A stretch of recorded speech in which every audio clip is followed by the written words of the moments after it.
हम हमेशा आपको एक बात कहा करते हैं, आज फिर दोहराना चाहेंगे।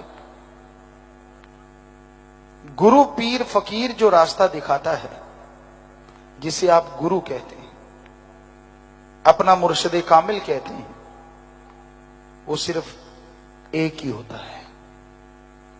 जितने ज्यादा खसम बढ़ाओगे, रोओगे, पीटोगे, चिल्लाओगे, बात करनी है तो अपने पीरो मुर्शिद कामिल से करो।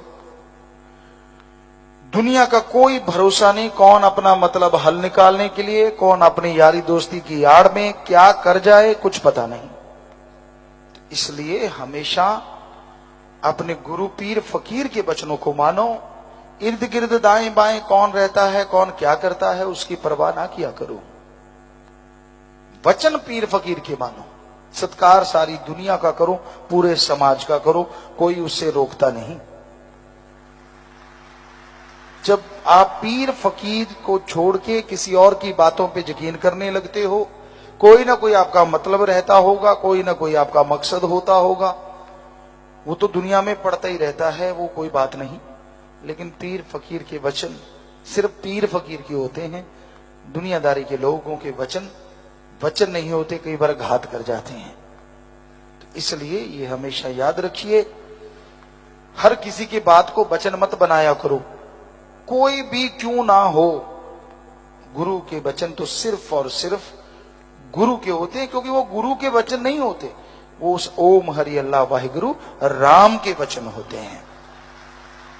और वो वचन फकीर पे ही उतरते हैं, किसी दूसरे पे उतर ही नहीं सकते, तो दूसरे की बात पूरी कैसे हो। इसलिए ये दिलो दिमाग में पक्का कर लिया करो, गुरु पीर फकीर के बराबर आप जब किसी को मानते हो तो आप धोखा खाते हो। क्योंकि बेपरवाह जी ने ये वचन किए हैं, रख वजर वर्ज जरा इन्हां अखियां नू बिना पीर दे दूजा तकना नहीं। बस सारी बात ही आ गई, हाथी के पैर में सारे पैर आ जाते हैं भाई। बाकी आपकी मर्जी है, हर कोई मर्जी का मालिक है, लेकिन ये वचन 100% सच है। तो आप शास्त्र नाम शाह मस्तान जी दाता के बताए हुए राह पे चला करो।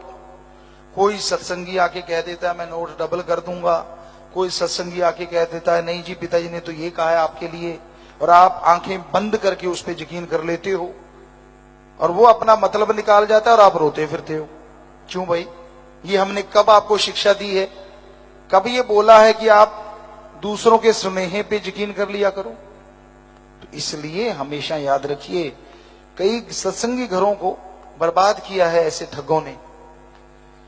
चले जाते हैं, मुझे तो जी पिताजी ने ये कहा, मुझे ये वचन हुए हैं, आपके लिए ये वचन हुए हैं, आप मेरा ये करो वो करो, तो समझ लो कोई महाठग आपके पास आ गया। बचना है तो बच जाओ, नहीं तो रगड़ देगा भाई। तो हमेशा इन बातों का ध्यान रखा करो। पीर फकीर को सतगुरु मौला नवाजते हैं, उसके बराबर कोई परिवार या कोई और दूसरा होना तो दूर, पांव की धूल के बराबर भी नहीं होता, चाहे कोई क्यों ना हो। आप मान बढ़ाई दे दे के आदमी को कुप्पा बना देते हो, और फिर वो काबू नहीं आता। इसलिए ये बात वचन है, इसको काट करना समझो अपनी खुशियों का घात करना है। तो हमेशा से ये बात याद रखनी है। बस एक में ध्यान रखिए, जैसे अर्जुन से पूछा गया, बाकी सबसे पूछा गया, धनुर्धर बहुत थे, अश्वत्थामा भी था जो कंपटीशन में बराबर था, उससे पूछा गया, सभी से पूछा गया।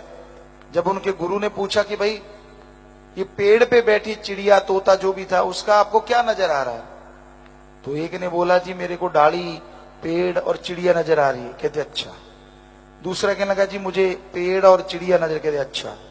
एक कहने लगा मुझे डाल और चिड़िया नजर आ रही है, अच्छा।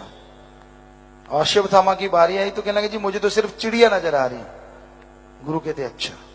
अर्जुन से पूछा तो अर्जुन कहने लगा जी मुझे तो सिर्फ और सिर्फ चिड़िया की आंख नजर आ रही है। जब निशाना आंख में लगाना है और निशानेबाज अगर भटकेगा तो निशाना कैसे लगाएगा। तो जैसे उसको आंख नजर आती थी, ऐसा काश आपको ओम हरि अल्लाह सदगुरु मौला ही नजर आए, तो हो ही नहीं सकता काल आपका बाल भी बांका कर दे।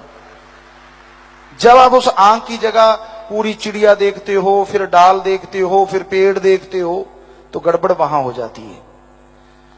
तो एक सत्संगी को राम के अलावा किसी पे दर्ज की नहीं रखना चाहिए। ओम हरि अल्लाह सतगुरु मौला ही, वो भगवान ही एक ऐसे हैं जो दोनों जहान की खुशियां बख्शते हैं।